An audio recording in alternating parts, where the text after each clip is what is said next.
Hello friends, स्वागत आहे तुमचं टीच विथ प्रतिभा या चॅनलमध्ये। आज आपण जनगणना 2011 या घटकावर आधारित प्रश्नसंच बघणार आहोत। चला तर बघूया।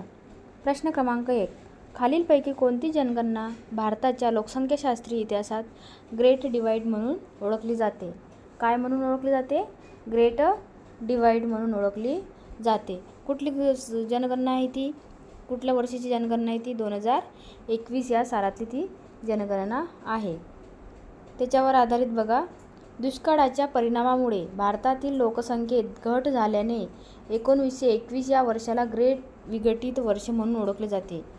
का बरं त्याला ग्रेट डिवाइड जनगणना ओळखले जाते? तर दुष्काळाच्या परिणामामुळे भारतातील लोकसंख्येत काय झाली होती? घट झाली होती। कुठल्या वर्षी घट झाली होती? 1921 मध्ये घट झाली होती, म्हणून त्याला ग्रेट डिवाइड म्हणून ओळखले जाते। त्यावेळेस गव्हर्नर कोण होते? गव्हर्नर जनरल लॉर्ड मेयो हे त्या कारकीर्दीत काय होते? गव्हर्नर जनरल होते 1872 मध्ये। पहिली जनगणना सुद्धा 1872 ही पहिली जनगणना आहे। 1872 मध्ये भारतातील ते काय होते? पहिले गव्हर्नर जनरल होते, लॉर्ड मेयो।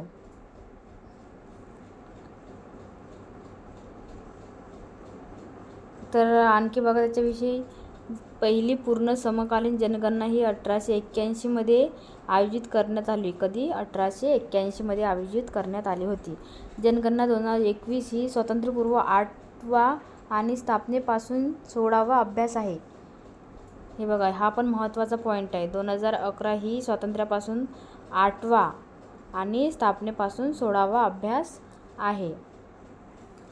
चला, प्रश्न क्रमांक 2, 2011च्या जनगणनेनुसार खालीलपैकी कोणत्या राज्याची लोकसंख्या सर्वात कमी आहे? बघा, 2011च्या जनगणनेनुसार कोणत्या राज्याची लोकसंख्या सर्वात कमी आहे? सिक्कीम। कुठल्या राज्याची? सिक्कीम या राज्याची लोकसंख्या सर्वात कमी आहे 2011च्या जनगणनेनुसार। आणि सर्वात जास्त लोकसंख्या कुठल्या राज्याची आहे? तर बघा, उत्तर प्रदेश। कुठल्या राज्याची आहे? हे पॉईंट नोट डाऊन करून ठेवा विद्यार्थी मित्रांनो। उत्तर प्रदेश ही सर्वाधिक लोकसंख्या असलेले राज्य आहे। त्याची लोकसंख्या किती आहे? 16.96 कोटी इतकी फक्त उत्तर प्रदेश या राज्याची लोकसंख्या आहे। आणि सिक्कीम हे सर्वात कमी लोकसंख्या असलेले, सिक्कीममध्ये सर्वात कमी लोकसंख्या आहे। त्याची लोकसंख्या किती आहे सिक्कीम राज्याची? 6,07,688। बघा, 6,07,688 सिक्कीम राज्याची लोकसंख्या आहे। आणि उत्तर प्रदेशची किती आहे? 19.96 कोटी। तिसऱ्या नंबरला काय येते? मिझोराम हे भारतातील 2 नंबरला येते। मिझोराम हे दुसऱ्या क्रमांकाचं लोकसंख्या, म्हणजे इथं 2 नंबरला लोकसंख्या आहे। किती आहे? 10,91,014 एवढी लोकसंख्या मिझोराममध्ये आहे। आणि अरुणाचल प्रदेश हे तिसऱ्या क्रमांकावर येते। अरुणाचल प्रदेश हे तिसऱ्या क्रमांकावर येते। पहिलं कुठलं आहे मग? पहिलं आहे यूपी, सेकंड आहे MP आणि थर्ड आहे अरुणाचल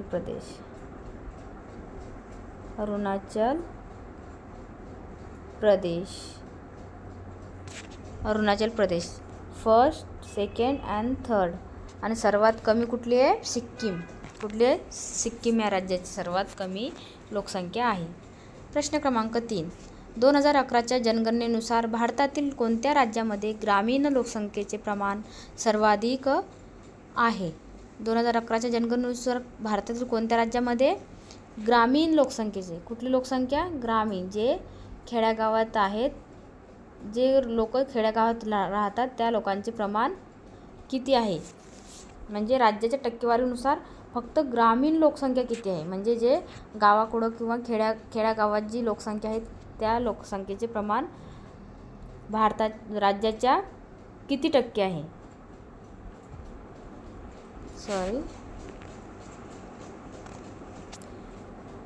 कुठली आहे मग? हिमाचल प्रदेश. हिमाचल प्रदेशमध्ये सगळ्यात जास्त लोकसंख्या ही ग्रामीण भागात आहे. कुठं आहे? ग्रामीण भागात आहे. ग्रामीण भागात आहे.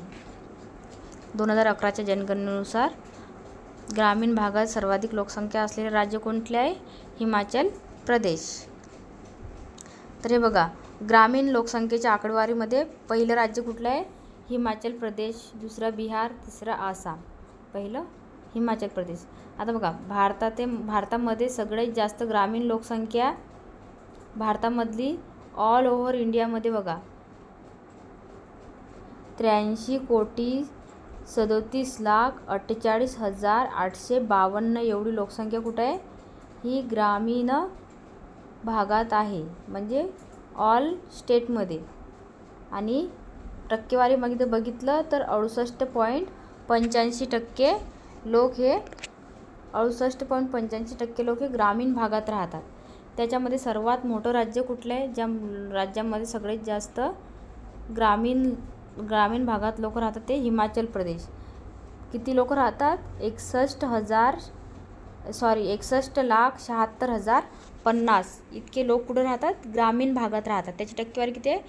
89.98%. सेकंडला कुठलं आहे? बिहार. बिहार राज्य हे 2 नंबरला येते. 3 नंबरला कुठलं आहे? आसाम. कुठलं राज्य आहे? आसाम.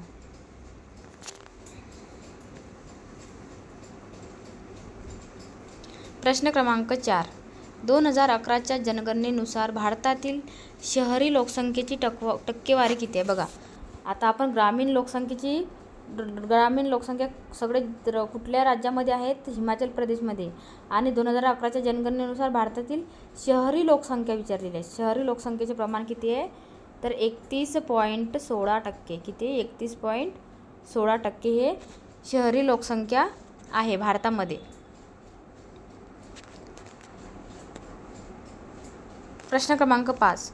2011च्या जनगणनेनुसार खालीलपैकी भारतातील सर्वात कमी लोकसंख्या असलेले राज्य कोणते? बघा, 2011च्या जनगणनेनुसार खालीलपैकी भारतातील सर्वात कमी लोकसंख्या असलेले, म्हणजे भारतातील सगळ्यात कमी लोकसंख्या कुठल्या राज्यामध्ये? सर्वात कमी लोकसंख्या कुठे? सिक्कीम या राज्यामध्ये. कुठं? सिक्कीममध्ये. कुठं आहे? सिक्कीममध्ये. बघा, आता 2011च्या जनगणनेनुसार सर्वाधिक लोकसंख्या ही उत्तर प्रदेशमध्ये. कुठं आढळते? उत्तर प्रदेशमध्ये सगळ्यात लोकसंख्या आहे. किती आहे लोकसंख्या?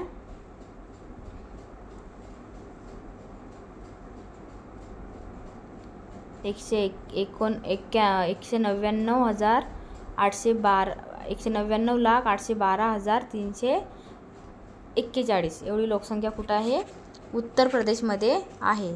सेकंडला आपला महाराष्ट्र येते. बघा, महाराष्ट्रामध्ये एवढी लोकसंख्या आहे. बिहार थर्डला येते आणि पश्चिम बंगाल 4ला आणि मध्य प्रदेश 5ला. हे पाच राज्य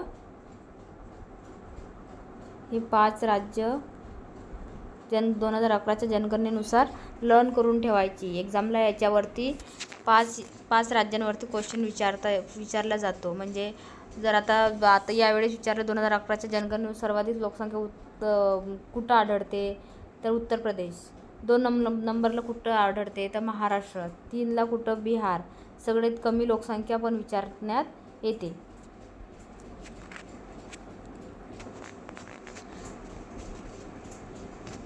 प्रश्न क्रमांक 6. 2011च्या जनगणनेच्या आकडेवारीनुसार पुढीलपैकी कोणत्या केंद्रशासित प्रदेशामध्ये स्त्रियांची लोकसंख्या ही पुरुषांपेक्षा अधिक आहे? बघा, 2011च्या जनगणनेनुसार स्त्रियांची लोकसंख्या ही किती आहे? पुरुषांपेक्षा अधिक आहे. कुठलं राज्य आहे मग ते? केंद्रशासित प्रदेश आहे पांडुचेरी. कुठलं आहे? पांडुचेरी हे राज्य. या केंद्रशासित प्रदेशामध्ये काय आहे? स्त्रियांचे प्रमाण पुरुषांपेक्षा जास्त आहे. काय आहे?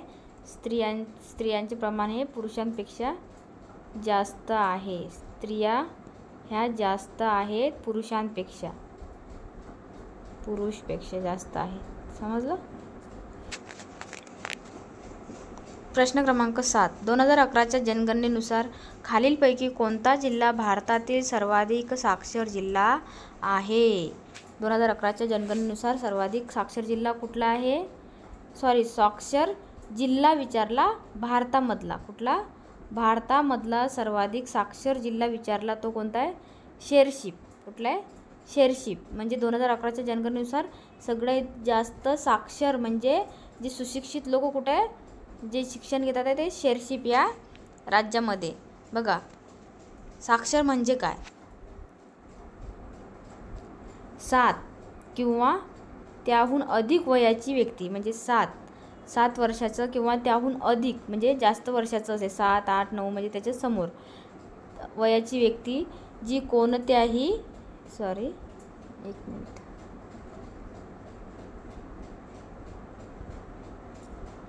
जी कोणत्याही भाषा वाचू लिहू शकते. कुठल्या? वाचू लिहू शकते. तिला काय म्हटले जाते? साक्षर म्हटले जाते. काय म्हटले जाते? साक्षर म्हटले जाते. म्हणजे वयाची 7 वर्ष किंवा त्यापेक्षा जास्त वयाची व्यक्ती असेल, त्या व्यक्तीला जर भाषा समजून घेऊन वाचू लिहू शकतो अशा व्यक्तीला साक्षर मानले जाते. आता 2011च्या जनगणनेनुसार शेरशिप हा भारतातील सर्वात साक्षर जिल्हा आहे. कुठला? शेरशिप. शेरशिप हा साक्षर जिल्हा आहे. शेरशिप हे कुठल्या राज्यामध्ये येते? मिझोराम. कुठल्या राज्यामध्ये येते? मिझोराम या राज्यामध्ये शेरशिप हा जिल्हा आहे. तिथे सर्वात जास्त साक्षर लोक आहेत. 2011च्या जनगणनेच्या आकडेवारीनुसार शेरशिप राज्यातील सरासरी साक्षरता किती आहे? 98.23% काय आहे? तिथं साक्षर लोक राहतात. म्हणजे शिक्षण किती लोक घेतात? शिक्षण किंवा मग जे साक्षर आहेत ते किती आहेत? 98.23% एवढे लोक मिझोराम राज्यातील शेरशिप या जिल्ह्यात आहेत. प्रश्न क्रमांक 8. 2011च्या जनगणनेनुसार बाललिंग गुणोत्तर 2011च्या जनगणनेनुसार बाललिंग गुणोत्तर 1000 पुरुषामागे स्त्रिया असे होते. बाललिंग गुणोत्तर 1000 पुरुषांमागे स्त्रियांचे प्रमाण किती आहे? म्हणजे 2011ची जनगणना आहे ही. किती होते? 919. किती? 919. बघा, बाललिंग गुणोत्तर म्हणजे कसं काय? तर 0 ते 6 वयोगटातील 0 ते 6 वयोगटातील महिला आणि पुरुषांचे हे बाललिंग गुणोत्तर म्हणून ओळखले जाते. 2011च्या जनगणनेत भारताचे बाललिंग गुणोत्तर किती होते? 927 होते. परंतु 2011च्या जनगणनेत ते किती झाले? 919. किती झाले? 919. 1 मध्ये किती होतं? 927 आणि 11 मध्ये किती झालं? 919 पर्यंत घसरले. म्हणजे 2001 मध्ये जास्त होते आणि 11 मध्ये ते कमी झाले. तर 2011च्या जनगणनेनुसार हरियाणामध्ये सर्वात कमी बाललिंग गुणोत्तर कुठल्या? 2011च्या जनगणनेनुसार हरियाणा या राज्यामध्ये बाललिंग गुणोत्तर सर्वात कमी आहे. किती आहे? 834 प्रति 1000. तर अरुणाचल प्रदेश या भारतीय राज्यामध्ये सर्वाधिक आहे. अरुणाचलमध्ये सर्वाधिक आहे, हरियाणामध्ये सर्वात कमी आहे. अरुणाचल प्रदेशमध्ये किती आहे? 972 आहे आणि हरियाणामध्ये 834 बाललिंग गुणोत्तर आहे. आणि केंद्रशासित प्रदेशामध्ये बघा, अंदमान आणि निकोबार बेटावर कोणत्याही भारतीय केंद्रशासित प्रदेशापेक्षा सर्वात जास्त बाललिंग गुणोत्तर आहे. दर 1000 पुरुषामागे 968 आहे. किती? 968 एवढे आहे. 2011च्या प्रश्न क्रमांक 9. 2011च्या जनगणनेनुसार भारताचा एकूण साक्षरता दर खालीलपैकी कोणता आहे? 2011च्या जनगणनेनुसार भारताचा एकूण साक्षरता दर खालीलपैकी कोणता आहे? किती आहे? साक्षर लोक किती आहे भारतामध्ये? बघा, 2011च्या जनगणनेनुसार 74.4% किती 74.4% एवढा साक्षरता दर भारतामध्ये आहे. आता सर्वाधिक लोकसंख्या असलेले राज्य कोणते? सर्वाधिक लोकसंख्या असलेले राज्य कुठलं आहे? उत्तर प्रदेश. कुठलं आहे हे लक्षातच ठेवा विद्यार्थी मित्रांनो, याच्यावरती भरपूर क्वेश्चन आलेले आहेत. सर्वाधिक लोकसंख्या असलेले राज्य उत्तर प्रदेश. सर्वात कमी सिक्कीम. कुठलं? सिक्कीम. सर्वात कमी लोकसंख्या असलेले केंद्रशासित प्रदेश विचारला. कुठलं? सर्वाधिक कमी लोकसंख्या असलेले केंद्रशासित प्रदेश कुठला आहे? लक्षद्वीप. कुठलं आहे? लक्षद्वीप हे केंद्रशासित प्रदेश आहे. हे केंद्रशासित प्रदेश आहे. केंद्रशासित प्रदेश किती आहेत एकूण? 7. सर्वाधिक लोकसंख्या केंद्रशासित प्रदेश. सर्वाधिक लोकसंख्या कुठं आहे? दिल्लीला. हे पण केंद्रशासित प्रदेश आहे. दिल्लीला सगळ्यात जास्त लोकसंख्या आहे आणि सर्वात कमी लक्षद्वीपला आहे. आणि सर्वोच्च लिंग गुणोत्तर हे कुठं आहे? केरळ. म्हणजे समप्रमाण आहे. महिला पुरुष समप्रमाण आहे. कुठं? केरळ या राज्यामध्ये. आणि सर्वोच्च साक्षर पण कुठं आहे? साक्षरता केरळ या राज्यामध्ये. केरळ या राज्यामध्ये. आणि सर्वाधिक घनता बिहार या राज्यामध्ये. सर्वाधिक घनता कुठं आहे? बिहार या राज्यामध्ये. प्रश्न क्रमांक 10. भारतात प्रथमतः जनगणना कधी झाली? हा क्वेश्चन खूप महत्त्वाचा आहे. भारतातील प्रथम जनगणना ही 1872मध्ये झाली. कधी झाली? 1872मध्ये पहिली जनगणना झाली लॉर्ड मेयोच्या कारकिर्दीत. कुठं झाली? लॉर्ड मेयोच्या कारकिर्दीत. तर हे बघा विद्यार्थी मित्रांनो, असे क्वेश्चन आहेत जनगणना या टॉपिकवरती. आणखी भरपूर क्वेश्चन आहेत. त्याच्यामधले आता मी 10 घेतलेत क्वेश्चन. तर खूप महत्त्वाचे क्वेश्चन आहे एक्झामच्या दृष्टीने, ऑल एक्झामच्या दृष्टीने.